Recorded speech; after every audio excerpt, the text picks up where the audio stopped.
Well, thank you. It's good to be here and to be in a group that's interested about these things. And I'm assigned the topic of talking about religious liberty.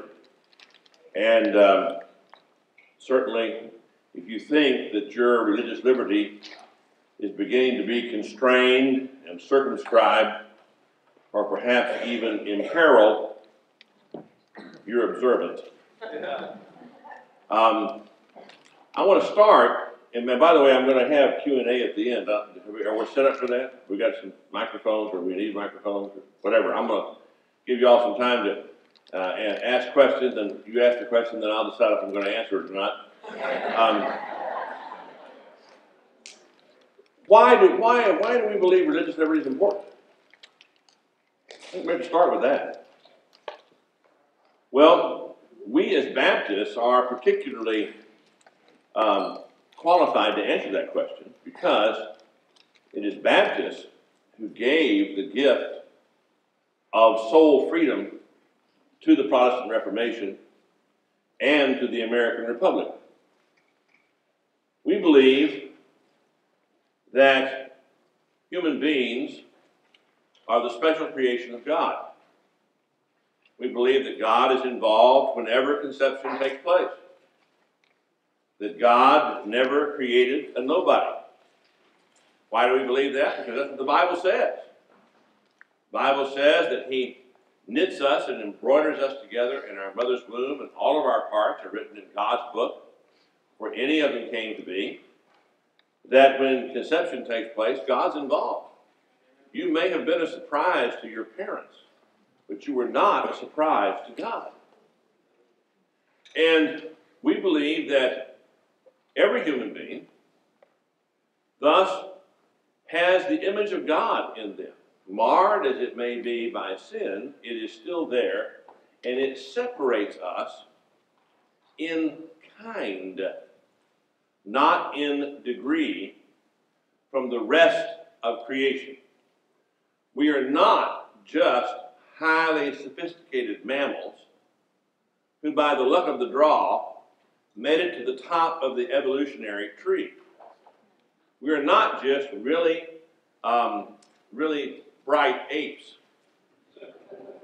There is between us and the rest of creation a great gulf. Now, this is the sanctity of life ethic that is at the essence of Judeo-Christian belief, and it did war with the paganism of Rome, and with the Enlightenment, and with the Renaissance, and with the modernism and progressivism. Gertrude Himmelfarb said that the great difference, the great absolute difference between the French Revolution and the Enlightenment and the American and the British Revolutions was one word. In the French Revolution and in the Enlightenment, it was based on reason. And the American and the British Revolution were based on moral reason. God was involved. Our ultimate source of authority was God. Their ultimate source of authority was themselves and their mere human reason. Now, if you lose that concept and you begin to think that we are just part of the creation and we are just, as Bertrand Russell said, specks of dust blown on the wind of fate, no meaning, no purpose, and we're just here and it's a product of happenstance and this the whimsy of nature, then you fall into a quality of life ethic. And during much of my adult lifetime, we have been in a titanic struggle in the United States between the founding principle, which is a sanctity of life ethic. Why do I say a founding principle? Well, we believe that all men are created equal. and that they're endowed by their Creator with certain unalienable rights, and that among these are life, liberty, and the pursuit of happiness. Now, they didn't just pull that out of the air. They got it out of the Bible. These men were all, had been trained in Greek. They'd read the New Testament in Greek. I had the privilege of visiting the James Madison's home, Montpelier, in Virginia. It's actually not all that far from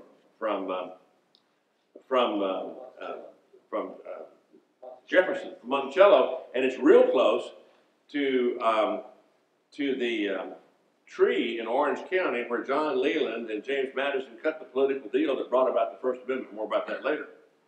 But all throughout Madison's home, there are pictures, paintings that have that depict biblical scenes and depict classical scenes. Why is that?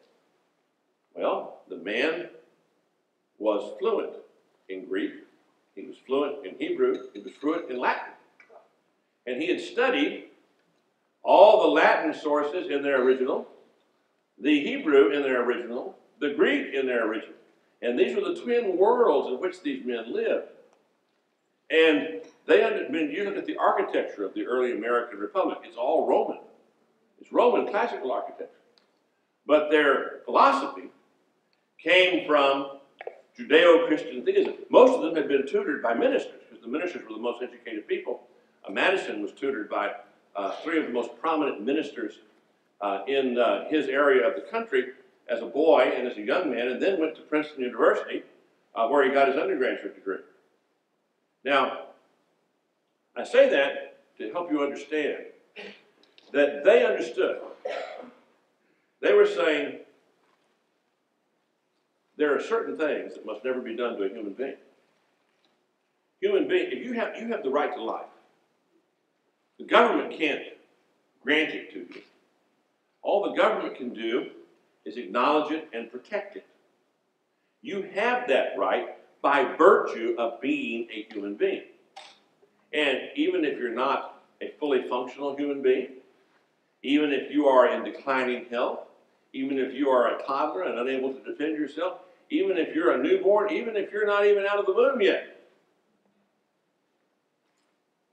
David, in the midst of his penitential psalm, says that at the moment of his conception, he had a sin nature.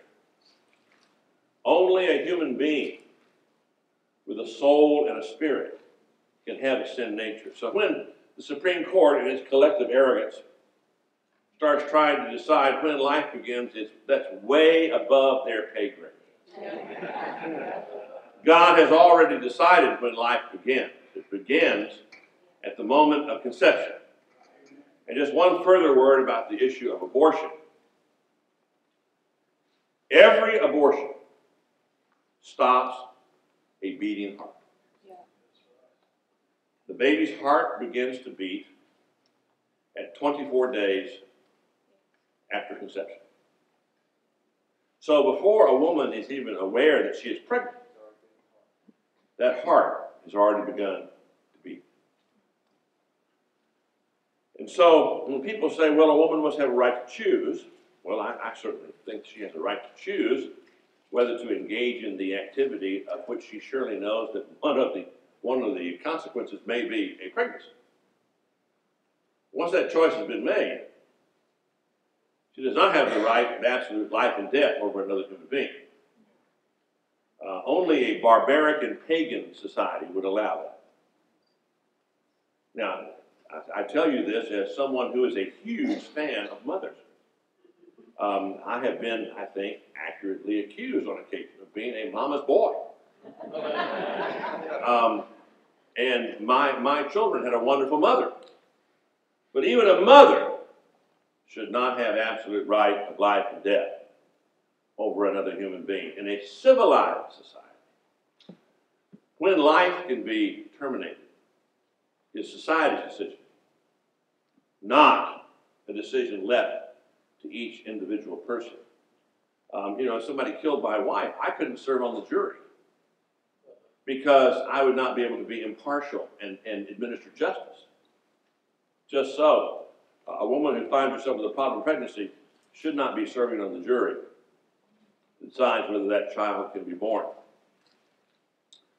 I personally believe that the only morally defensible reason for ending a baby's life is to defend the mother's life, not her health, not her emotional well-being, but her physical life. And I say that because I'm not a pacifist. I'm probably a very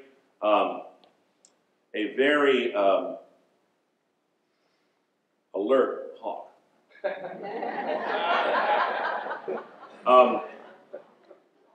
I lean forward in that area.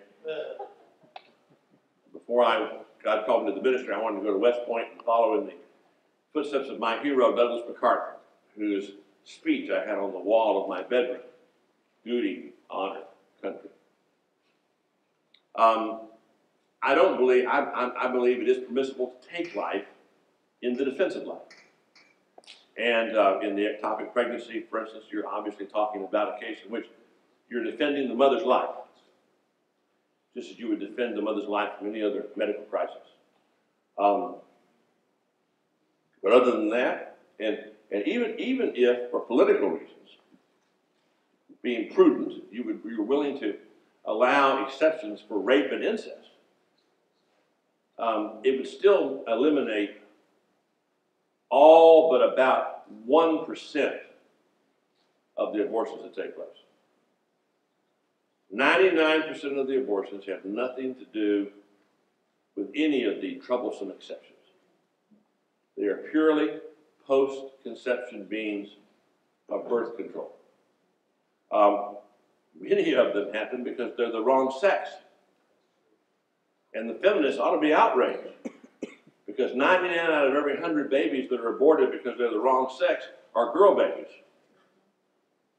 But you don't hear the feminists yelling about that. They're very selective in their outrage.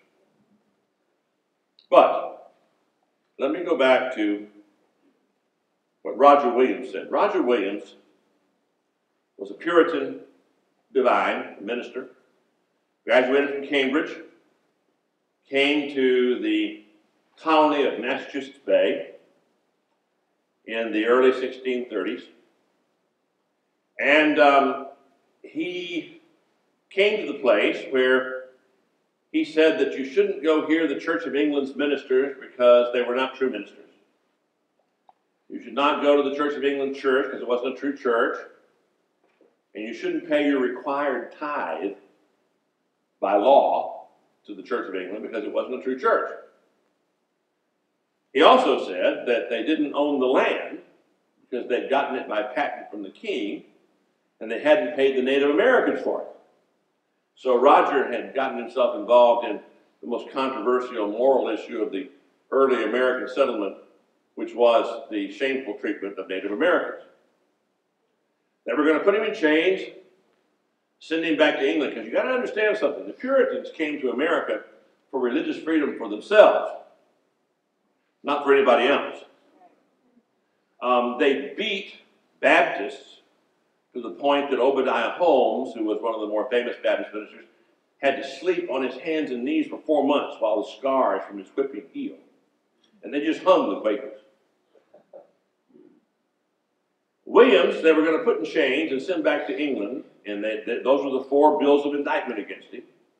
Number 1 was that he said, we don't own the land, we got it by patent from the king.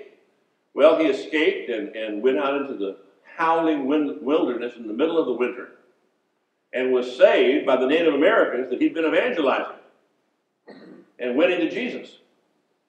And it was out of that experience that he founded what was then known as Providence Plantations, later the colony and then the state of Rhode Island.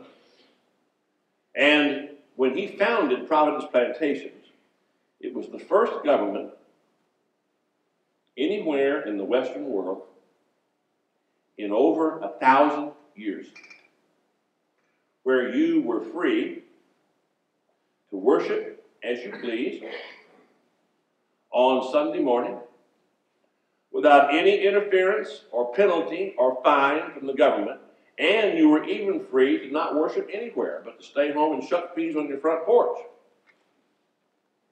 Now, we think that's hard to imagine, but that's the case.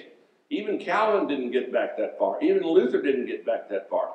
And they killed the Anabaptists for getting back that far. They couldn't separate themselves from the parish church concept. You understand that when the Anabaptists said that you had to be baptized after you'd made a confession of faith, the baptismal certificate was the birth certificate in medieval Europe. So they were saying don't get a birth certificate because the church is really made up of people who are born again believers. You're not born into the church. You're not baptized into the church as an infant. It's not a geographical entity. It's not a parish. It's a gathered body of visible saints. Well, William wrote two rather famous books, tracts. One was called The Bloody Tenet of Persecution, named at those New England Puritans.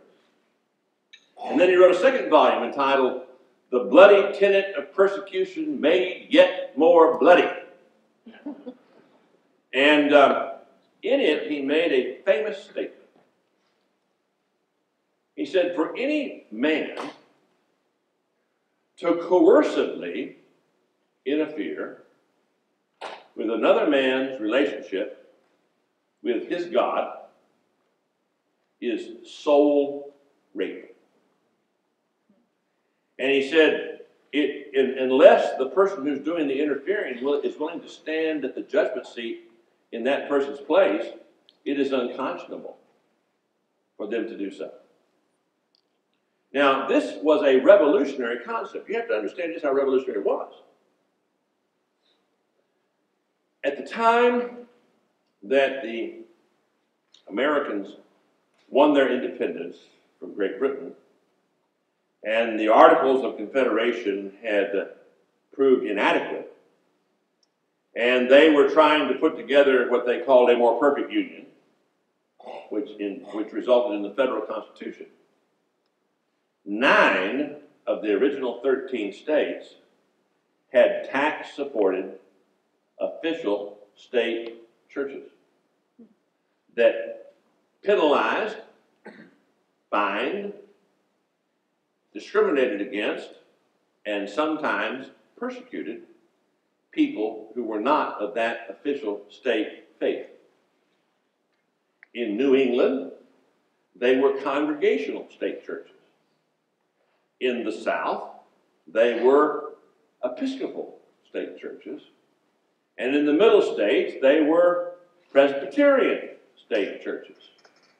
3 of the 4 states that did not have a state church were Rhode Island, which had been founded by Baptists, Maryland, which had been founded by Catholics, and Pennsylvania, which had been founded by Quakers. In spite of the persecution, in spite of the discrimination, remember, does anybody know what Article 6 of the Constitution is? Article 6 says there will be no religious test for office. That was at the federal level. The reason they put that in there is because at the state level, many of these states, you couldn't hold political office if you didn't belong to the state church. And you had to pay your tithes to the state church whether you belonged to the state church or not. You had to pay taxes to the state church. Well, in spite of this persecution and discrimination, the Baptists had grown like weed. And they were the largest denomination in Virginia. Now, if the federal Constitution was not ratified in Virginia, I said 9 of the 13 states had to ratify it. No. If Virginia didn't do it, it wasn't going to happen. Virginia was the 500-pound canary in early federal America. It sang where it wanted to. 4 of our first 5 presidents were from Virginia. Washington and Jefferson and Madison and Monroe. The only break was the 4 years when they had the, I love the way the biographer McCullough described it. He said, how was I going to make short, fat, cranky John Adams interesting compared to the cool, charismatic Jefferson? Then I discovered the letters to Abigail, and I knew that I had my story. But he was a sort of cranky, irascible guy. But he was the only one of the first five that wasn't from Virginia. Virginia was the wealthiest, the biggest, the most influential state in early federal America. And the Baptists were going to vote against ratification of the Constitution because they feared that if we had a strong federal government, we would have a federal state church. So the way it was resolved was the most famous and most influential Baptist of the era, John Leland, got together with James Madison. They had a 3-hour meeting under a tree. There's a park that still has the stump of that tree with a plaque on it in Orange County, Virginia. And at the end of that meeting, they had cut a political deal. And the political deal was that Leland would do everything he could to get the Baptists to vote for ratification of the new Constitution. And Madison promised the first Congress under that new Constitution, he would bring in an amendment that would say, the Congress shall make no law affecting an establishment of religion, nor interfering with the free exercise of religion. In other words, our First Amendment. Leland delivered on his part of the bargain, and Madison delivered on his part of the bargain. That did not do away with the tax-supported state churches in the state. Because the First Amendment says, Congress shall make no law affecting an establishment of religion. The last two states to get rid of their tax-supported state churches were Massachusetts and Connecticut, and they didn't do so until 1832. Now, that is, remember Jefferson, the letter that the Baptists of Danbury, Connecticut sent to Thomas Jefferson when he became the new president, saying, what can you do to give us relief from this state church that is forcing us to pay tithes against our conscience and is discriminating against us and won't let us hold state office, etc., etc., etc. And Jefferson wrote a letter in reply in which he said, it's been totally misinterpreted by the federal courts, he said there ought to be a wall of separation between the institution of the state and the institution of the church, not between morality and legislation, not between morality and government, but between the institution of the church and the institution of the state. And he to show just how much he meant that, and how it's been messed up by the judges, I want to paint a picture for you. This actually happened. Friday morning, first Friday of 1802, John Leland showed up. He had moved back to Massachusetts by then, and he showed up with about 1,100-pound cheese in a wagon. And he'd been sent, that was a gift from the Democrats of Western Massachusetts to show their regard for Thomas Jefferson. Jefferson knew Leland. They'd worked together in Virginia.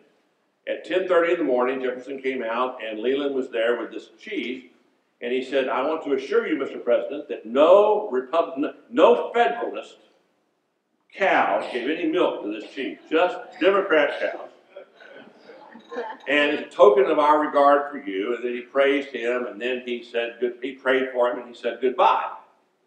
Jefferson went back into the White House, had lunch. We don't know if he had any of the cheese. That afternoon, he finished the final draft of that letter saying there ought to be a wall of separation between the church and the state. The next Sunday morning, less than 48 hours later, he went to the Christian worship service, which was held every Sunday in the House of Representatives chamber. Did you hear me? In the House of Representatives, they had a worship service every Sunday morning. Jefferson was on the front row as Leland preached a sermon from the speaker's rostrum of the House of Representatives, with Jefferson sitting on the front row, happy as a clam. Yeah, that's not what you've been told, is it? But it's the truth. Now, why don't we have a Mormon church in Utah today or a Catholic church in Louisiana? Because the 13th and 14th Amendments, which the southern states had to ratify to get back into the Union after the Civil War, have been interpreted since the 1870s by the Supreme Court as saying that whatever the federal government is forbidden from doing in the first 10 amendments, all government is forbidden from doing. And I'll tell you, it's a very wise decision. When I worked at the Ethics and Religious Liberty Commission, we were fighting these cases all the time. And the worst perpetrators of trampling on religious freedom are zoning commissions. They are the most dictatorial, obnoxious people in the world. And we had a case in Connecticut where they were telling a couple they couldn't have a Bible study in their own home because it caused traffic congestion. They went into state court and they lost. We helped them go into federal court and they won. The judge said, "Are you people out of your mind? There's this thing called the First Amendment. No governmental interference with the free exercise thereof." That means you. We've had another case in San Diego, it was the same thing. We've had churches all over California and Oregon and Washington that were being told by zoning commissions how big they could have their building, how many services they could have, what time they could have them, and how many people they could have in each service to regulate traffic flow. And when they went into state court, they lost. When they went into federal court, they won. Because this thing called the First Amendment to the Constitution, which says no governmental interference with the free exercise of religion. And, of course, it's now getting worse. A storm is gathering, and we need to be aware of it. The Pew Research people do a worldwide survey every year on the state of religious freedom in the world. Persecution of religion is going up around the world. Approximately 75% of the world's 7 billion people live in countries with either a high level of government restriction on religion or social hostilities involving religion. That's up from 70% just a year earlier. Now, that's the bad news. The good news is, one reason for that is there are a lot of Christians where there didn't used to be very many in the second and third world. For instance, China. China, when the missionaries had to leave China in 1949, it's estimated somewhere between 5 and 8 million Chinese were Christians. Today, it's at least 175 million. There are a couple of provinces in China where the conversion rate is more rapid than at any time since the Roman Empire. China is going to have, there are going to be more Chinese Christians than any other kind of Christian if present rates continue within 25 years. And within 20 years, unless something extraordinary happens in North America or Europe, in 25 years, for the very first time since the Christian faith was founded, the majority of Christians will be people of color. They'll be either brown or black or yellow, not white. But the most alarming thing for us as Americans is that for the first time in the Pew resource, in the Pew survey, they found that the United States is no longer in the low category when it comes to restrictions on religion. It has risen to the moderate category. Not something you would expect in a nation founded on religious freedom. In the year ending, the last year they studied, there was an increase in the number of incidents in the U.S., particularly at the state and local level, in which members were, they faced restrictions on their ability to practice their faith. And of course, at the federal level, you have more and more discussion of, well, we believe in freedom of worship. Freedom of worship is not freedom of religion. Freedom of worship is a circumscribed, restricted, castrated form of freedom of religion.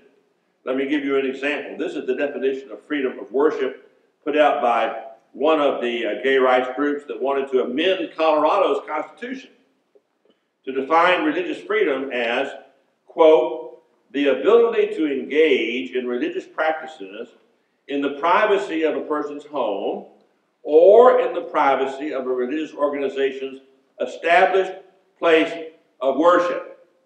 So you can go about your private devotions, and they're not going to come into your house and arrest you yet.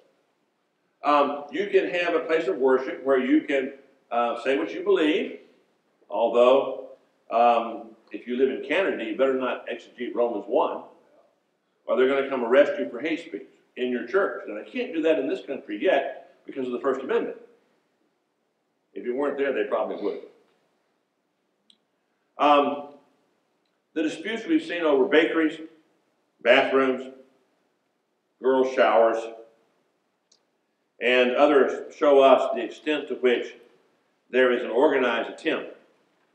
If you listen carefully, you'll hear Mr. Obama and Mrs. Clinton talk about freedom of worship, not freedom of religion. Now, you have the Martin Castro, who is, by the judgment of God, the chairman of the U.S. Commission on Civil Rights, an institution with a very rich history of standing up for human rights in the civil rights era. Mr. Castro released a report that you paid for with your tax money, and it says the phrases religious liberty and religious freedom will stand for nothing except hypocrisy, so long as they remain code words for discrimination, intolerance, racism, sexism, homophobia, Islamophobia, Christian supremacy, whatever that is, or any form of intolerance.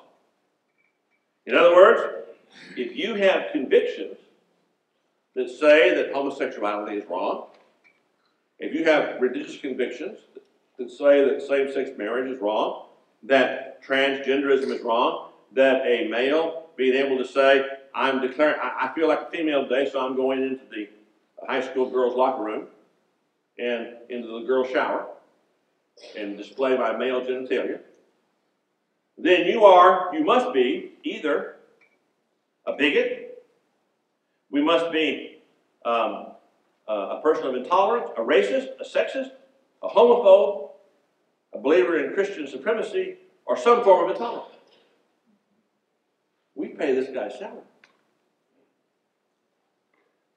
The United States Bar Association has put forward proposed new ethics rules that would have a model ethics code for lawyers that basically says that prohibits attorneys from engaging in free speech or being a member of any organization, even churches, that hold traditional rules on marriage and sexuality and related issues of sexual identity.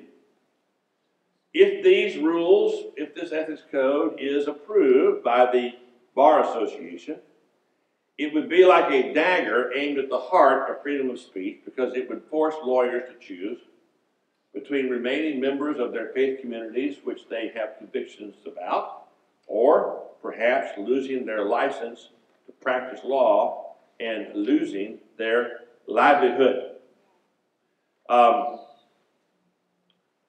And from the Pathway, October 11th.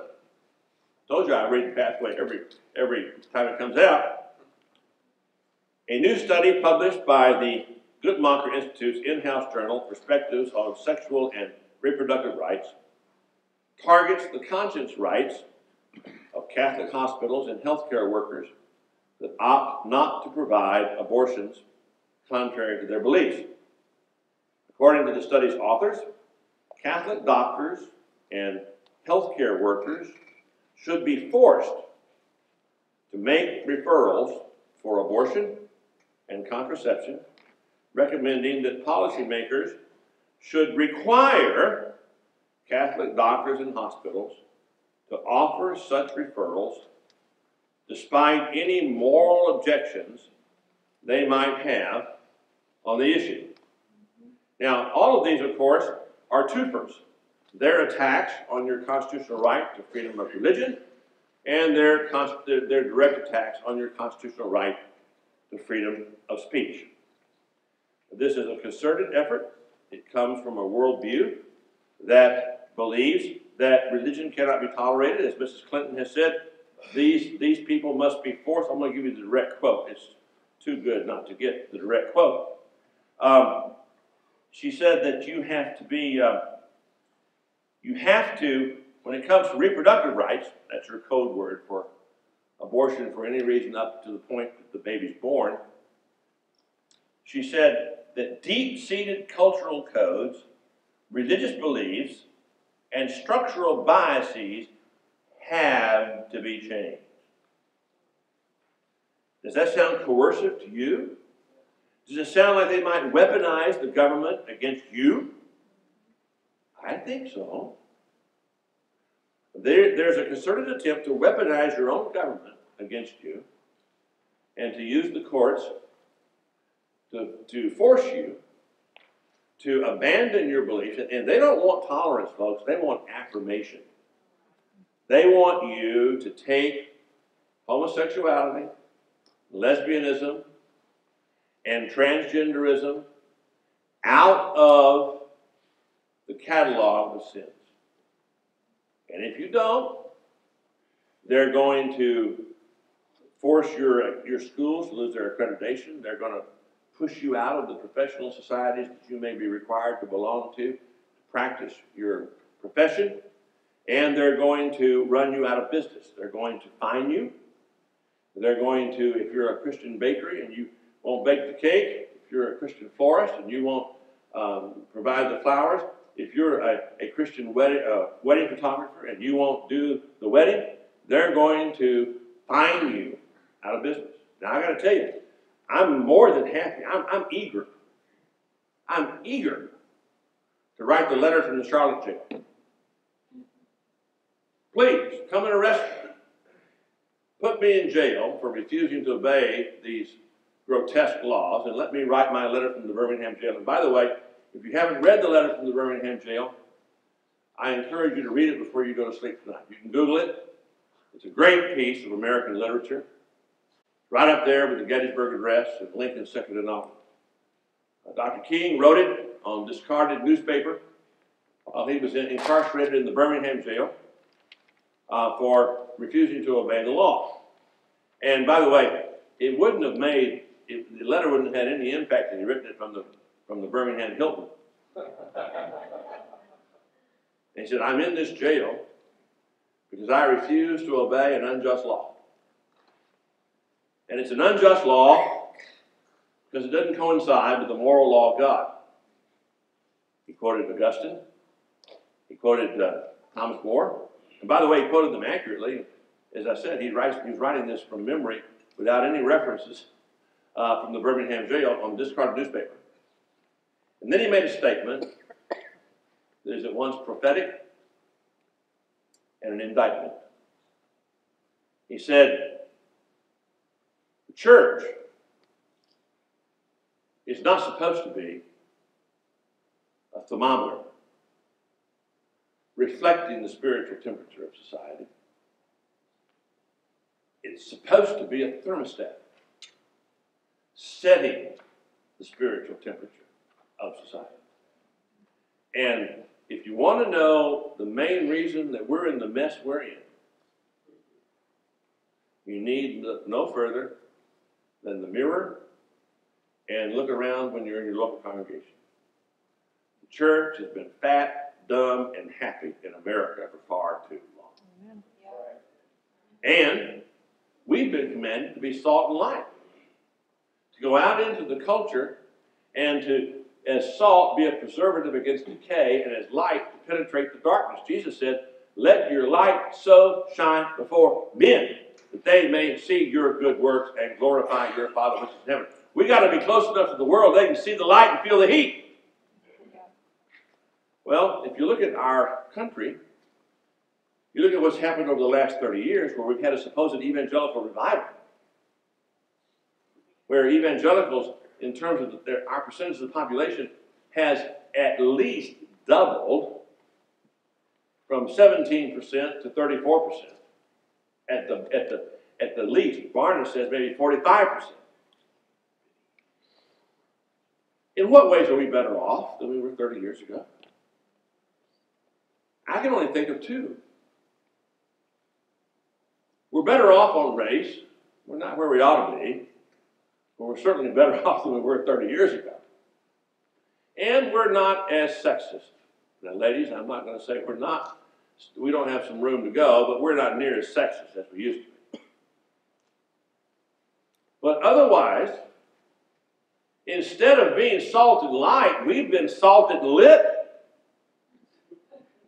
The society has influenced us more than we've influenced the society. We've been thermometers, not thermostats. And we're about to, having sown the wind, we're about to reap the whirlwind. There's no question about that. In the short term, apart from a nationwide sweeping revival, the only defense we have is a fair-minded federal judiciary that is not going to ignore the Constitution. And we won't have that for much longer if we still have it today.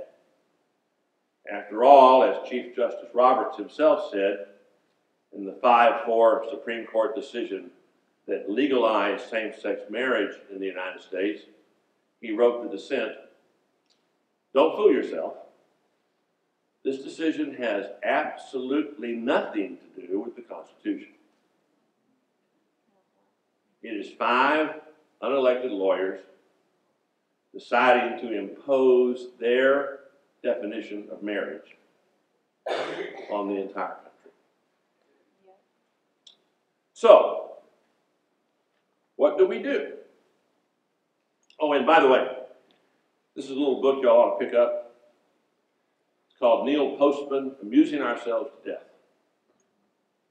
I was listening Friday night to Josh McDowell speak at our conference, and he was sharing with us some pretty gruesome statistics about what the internet has done to us and how we are being inundated with information, a lot of it not good.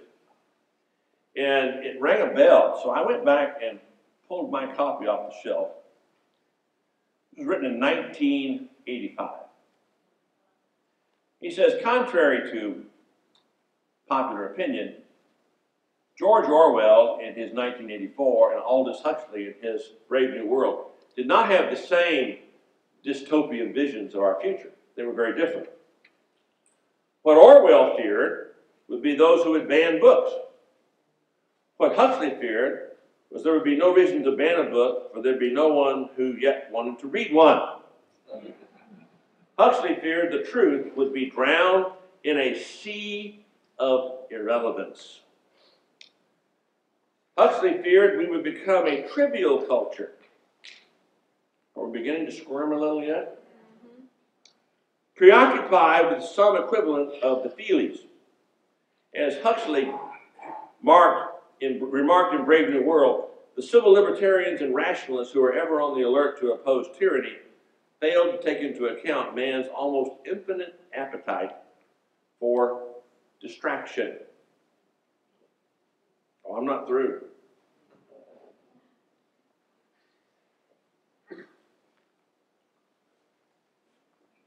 What Huxley says is that the age of advanced technology will bring spiritual devastation, and it'll come with an enemy with a smiling face. Big Brother does not watch us by his choice. We watch him by ours.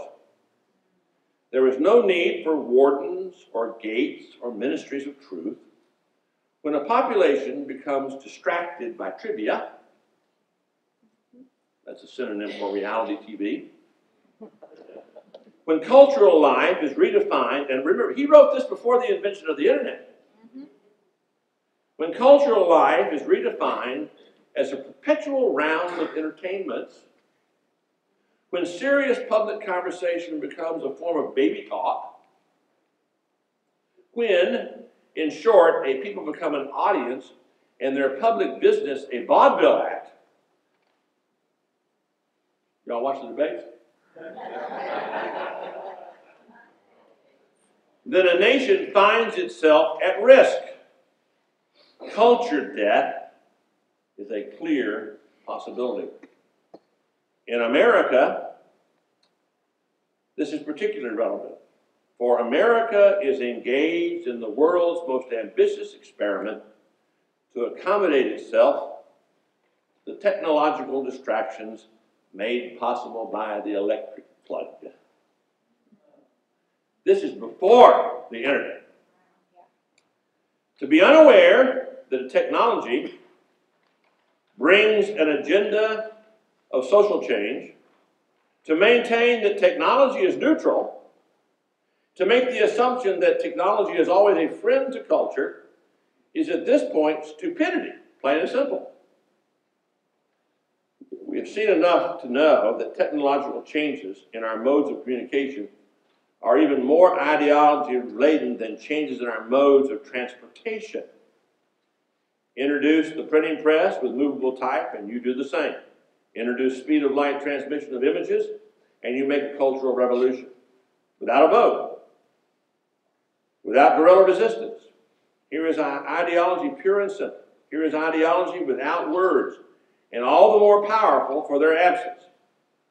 All that is required to make it stick is a population that devoutly believes in the inevitability of progress. And in that sense, all Americans are Marxists. For we all believe nothing if not that history is moving upward to some preordained paradise, and that technology is the driving force behind that movement. Change is not always progress. Right? We assume as Americans it is, but often it's not.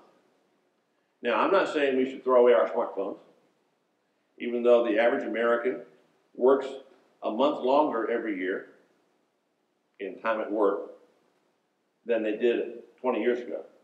And the main culprit is the smartphone and the internet.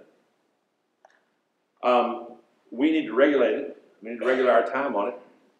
We need to be conscious of the influence it's having on us and on our relationships as our virtual relationships become more real to us than our real relationship. You know, John Donne said that no man is an island, we're all part of the whole. Well, we're turning that on its head. Every man's his own island with his own electronic plug, and we're becoming atomized. We just happen to be living in the same place, sometimes even in the same house. And it's bad. The average age of exposure to hardcore pornography now is 11. 11. Now, it wouldn't do any of us any good to look at hardcore pornography, but an 11-year-old, and here's the culprit right here. If you've got a smartphone, you can get access to anything as raunchy as anything in the worst adult bookstore in the country. And if your kid doesn't have one, his friends do. And if the church does not respond to this by getting real about talking about sexuality in age-appropriate ways at early levels, we're going to lose our kids. Just that simple. We're going to lose them. And we're losing our religious freedom. We're losing our ability to think.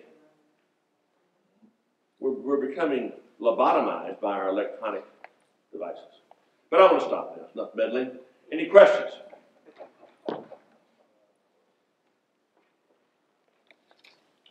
Anybody? I can't see very well. One question. Yes, sir. Sir, just kind of like a devil's advocate question. Yeah. Well, I've heard a lot of those. You mentioned before about the right to life and the right to choose life, and mainly abortion and stuff like that. But what are your thoughts? I just want to hear your thoughts on those on death row, those instances of war or justice. Okay. Well, that's pretty simple. Yeah. First of all, I'm a believer in just war. I believe that sometimes war is a terrible thing, and Alan's right. My father was in 13 battles in the Pacific in World War II, and he was in his early 20s, 24 when the war was over. And when my children saw a picture of him at 24, they said, "Gosh, Grandpa looks old." Well, he was old before his time. And he wouldn't talk about any of his experiences until I left home. It was 1970. He went to a reunion of the ship he was on that was sunk off of Guadalcanal. And that was a catharsis for him. He would talk about it. But, I mean, you know, he was 20 years old at the time. They were in the water in the dark, waiting for rescue, and sharks were taking guys. And he said, you know, as one of his friends said, he said, Lamb, sharks got me, I'm gone. I can't even imagine. I have friends, teammates that I went to high school with, that went to Vietnam. And two of them didn't come back. Two of them were dead by 20. That's awfully young to die. And those guys were never the same. War is a terrible thing. But a worse thing is a country that produces men who aren't willing to fight for anything.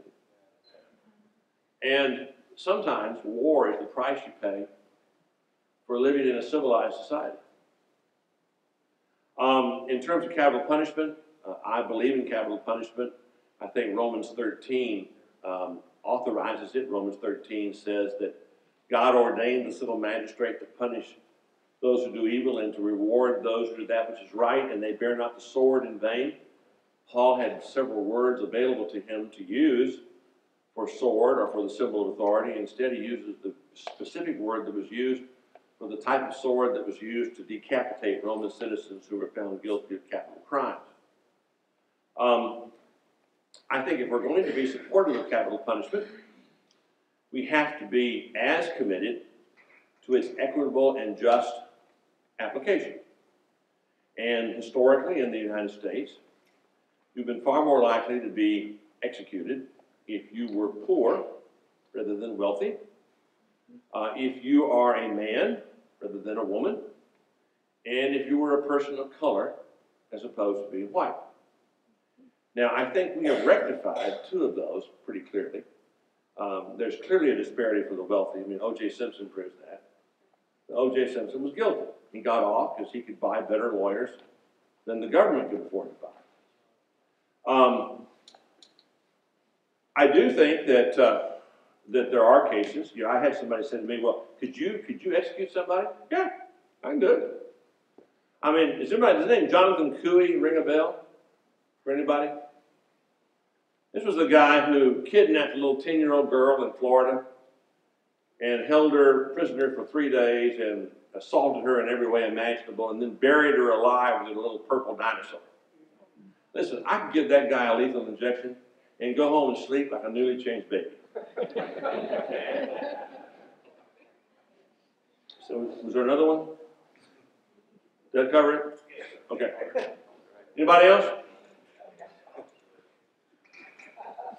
Yes. In your opinion, have we gone too far down the road of no return for America?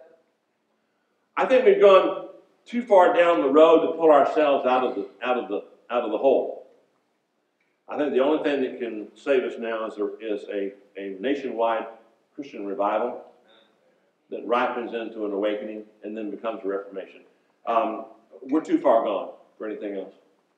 You know, I can't really comprehend the Great Depression. Although my parents certainly tried to explain it to me often enough. You know, oh, you have no idea how bad it was. All right. But I mean, I can't comprehend a 25% unemployment rate. And almost every family was a one-income family. And there was no unemployment insurance. Or when the banks failed, you lost all your money because there wasn't any Federal Deposit Insurance Corporation. I mean, people were openly talking about the collapse of our entire system. When Franklin Roosevelt took the oath of office and his inaugural address went out across that newfangled contraption called the radio, believe it or not, and he said, the only thing that we have to fear, he actually talked that way, is fear itself. And then he went on to say, our problems are merely economic, and they can be remedied. Would to God that an American president could say to the American people today, our problems are merely economic. Although, you know, we're getting close. We're getting real close to permanently foreclosing our children and our grandchildren's economic future. Yeah. If we don't get this debt under control quickly, we're going to go over the cliff. And our children and our grandchildren will have a significantly lower standard of living than we've had for the first time in American history. You know, our problems are problems of the soul. They're problems of the spirit. 41% of our babies are being born out of wedlock. The single largest, you know what okay, does anybody have any idea what the largest single electoral block is in the country? What group is the single largest electoral block? Anybody? No, I wish. Unmarried women. There are fewer Americans as a percentage of the population married today than ever before in our history. And there are more Americans living alone now than ever before in our history. Well, what difference does that make? Well, Romney carried married women 59%. Obama carried unmarried women 64%. Why?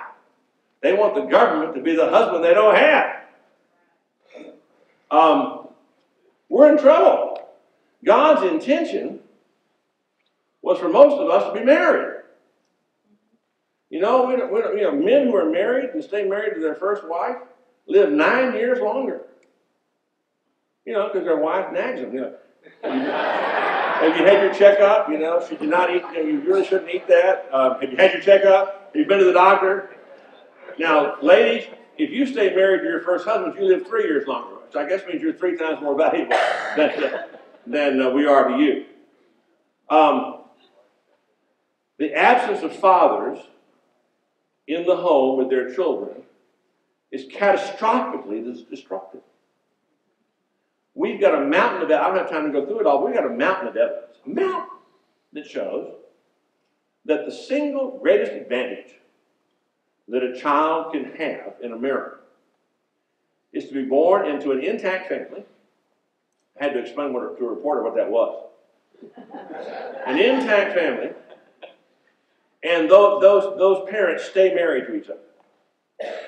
If you're born into that family and you grow up in that family, you are far more likely to finish high school, you're far more likely to finish college, you're far more likely not to be molested, because a lot of the molestation comes from non-genetically related males living in the same domicile with boys and girls.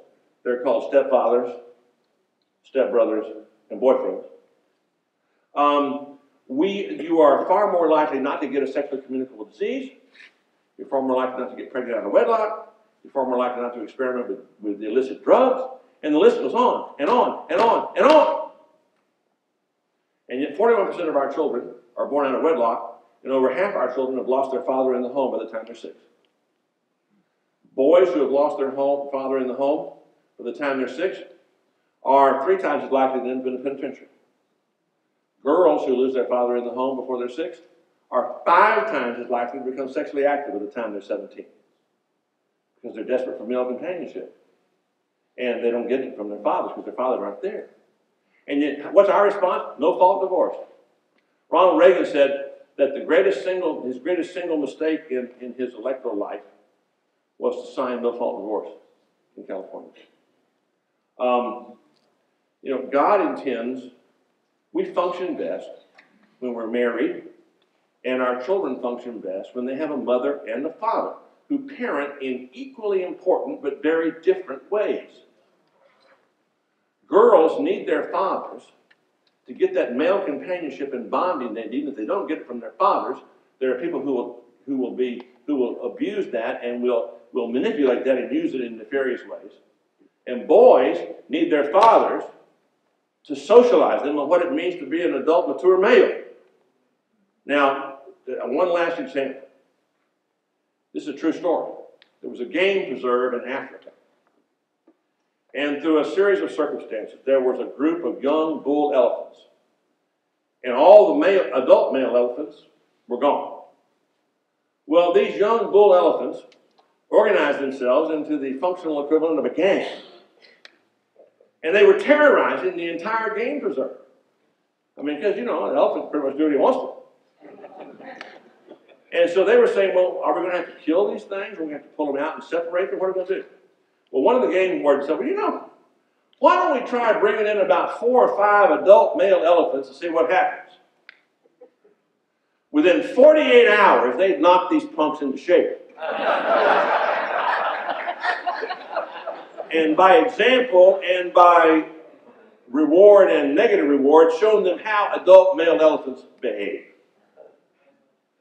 Now, if, frankly, I think we could solve a lot of the problems in our inner city by, if the fathers are going to abdicate their responsibilities, and of course the ACLU would be on Prozac if we did this. We ought to have government schools that are military schools. And we start with pre-kindergarten, and we put those boys in uniforms, all male schools, with uniforms and all male African-American teachers that provide us positive role models and structure and model before them what it means to be a real man. And the results will be astonishing. Lastly, we've got studies that show us that if a child is reading on grade level by the time they're in the 4th grade, they've got an 80% chance of finishing high school and becoming a productive member of society, even if they're raised in poverty, even if they're in poverty.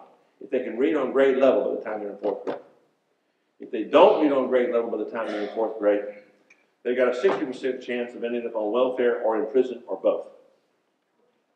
In Bellevue Church in Memphis, it's got 500 church members who are volunteering as teachers' aides to teach 1st and 2nd graders how to read.